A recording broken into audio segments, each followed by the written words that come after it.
Bismillahirrahmanirrahim. Awal mula adanya Project Citizen. Asal mula Project Citizen ini pertama kali digunakan di California pada tahun 1992 dan kemudian dikembangkan menjadi satu program nasional oleh Center for Civic Education atau CCE dan Konferensi Nasional Badan Pembuat Undang-Undang Negara pada tahun 1995.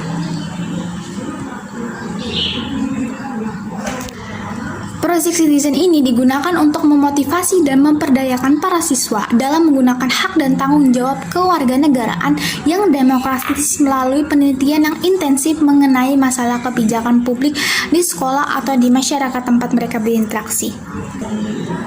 Pendidikan kewarganegaraan dapat diartikan sebagai wahana untuk mengembangkan dan melestarikan nilai luhur dan moral yang berakar pada budaya Indonesia yang diterapkan dapat diwujudkan dalam bentuk perilaku kehidupan sehari-hari peserta didik sebagai individu anggota masyarakat dalam kehidupan bangsa dan bernegara. Adanya Project Citizen dalam matkul PKN. Modul Project Citizen ini sangatlah penting bagi mahasiswa dengan tujuan membentuk karakter agar bisa menggantikan posisi kepemerintahan di masa yang akan datang. Berikut ini cara menyelesaikan Project Citizen. Yang pertama, ada mengidentifikasi masalah. Yang kedua, ada memilih masalah. Yang ketiga, ada pengumpulan informasi. Yang keempat, ada mengembangkan portofolio kelas. Yang kelima, ada menyajikan portofolio kelas. Yang keenam, merefleksikan pengalaman belajar. Yang ketujuh, kesimpulan. Baik, berikutnya akan saya serahkan ke Raffi Syakban. 1. Mengidentifikasi masalah. Konsep identifikasi masalah, problem identification, adalah proses dan hasil pengenalan masalah atau investigasi masalah. Masalah penelitian, research problem, akan menentukan kualitas suatu penelitian, bahkan itu juga menentukan apakah sebuah kegiatan bisa disebut penelitian atau tidak.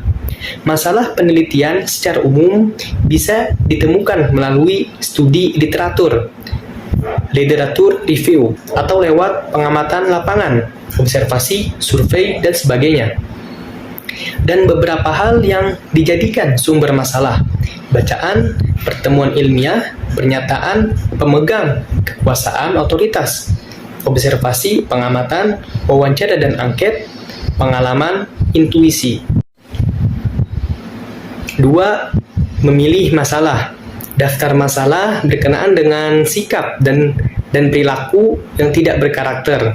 Misalnya, perilaku yang tidak bijak, ketidakadilan, tidak ulet, tidak mampu mengendalikan diri, tidak memiliki rasa cinta, bersikap negatif, tidak suka bekerja keras, tidak memiliki integritas pribadi, tidak pandai berterima kasih, tinggi hati. 3. Pengumpulan informasi. Biasanya pengumpulan informasi ini bisa kita cari sumbernya dahulu. Dan berikut contoh sumber informasi: perpustakaan, kantor penerbit surat kabar, biro clipping, profesor atau pakar perguruan tinggi, kepolisian, organisasi masyarakat, jaringan informasi elektronik. 4. Mengembangkan portofolio kelas. Untuk memasuki tahap ini, tim peneliti harus sudah menyelesaikan penelitiannya. Dalam tahap ini, mulailah mengembangkan portofolio kelas. Kelas akan dibagi dalam 4 kelompok. Masing-masing kelompok akan bertanggung jawab untuk mengembangkan satu bagian dari portofolio kelas.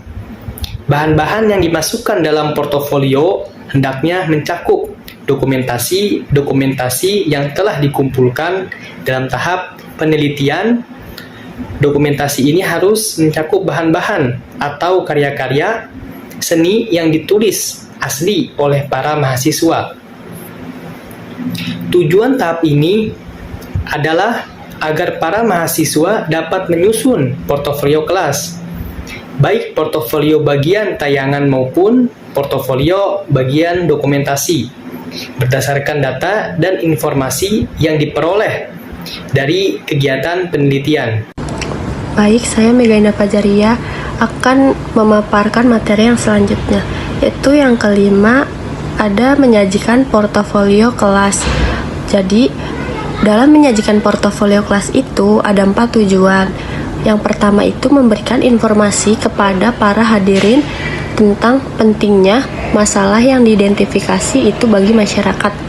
Dan adapun yang kedua yaitu menjelaskan dan memberikan penilaian atas kebijakan alternatif kepada para hadirin. Yang ketiga ada mendiskusikan dengan para hadirin bahwa pilihan kebijakan yang telah dipilih adalah kebijakan yang paling baik. Yang terakhir itu yang keempat merupakan menunjukkan bagaimana cara kelas dapat memperoleh dukungan dari masyarakat, lembaga legislatif dan eksekutif, lembaga pemerintahan atau swasta lainnya atas kebijakan pilihan kelas. Dan yang keenam itu ada merefleksikan pengalaman belajar. Jadi refleksi pengalaman belajar ini merupakan salah satu cara untuk belajar, untuk menghindari agar jangan sampai melakukan suatu kesalahan dan untuk meningkatkan kemampuan yang sudah mahasiswa miliki. Jadi untuk memasuki tahap ini, para mahasiswa harus sudah menyelesaikan portofolio kelas. Sebagai bagian tambahan, para mahasiswa dapat memasukkan bagian refleksi atau evaluasi ini dalam map bagian dokumentasi. Yang ketujuh, kesimpulan yang perlu diingat adalah bahwa setiap kebijakan akan memerlukan revisi dan setiap waktu akan bermunculanlah masalah-masalah baru yang ada dalam masyarakat, yang tentunya akan memerlukan kebijakan yang baru, membantu membuat kebijakan publik dan ikut mengambil langkah-langkah yang diperlukan merupakan tanggung jawab warga negara seumur hidup dalam pemerintahan yang berdaulat. Dan yang terakhir, kesimpulan, tujuan diadakannya pembelajaran pendidikan kewarganegaraan ini tidak lain karena ingin menciptakan generasi yang berkarakter dan memiliki rasa nasionalisme yang tinggi. Hal ini jelas seperti yang disebutkan dalam landasan pendidikan kewarganegaraan, dan juga berharap para anak muda saat ini bisa menjadi bagian pemerintah yang bersih atau tidak korupsi. Nah, sekian, terima kasih.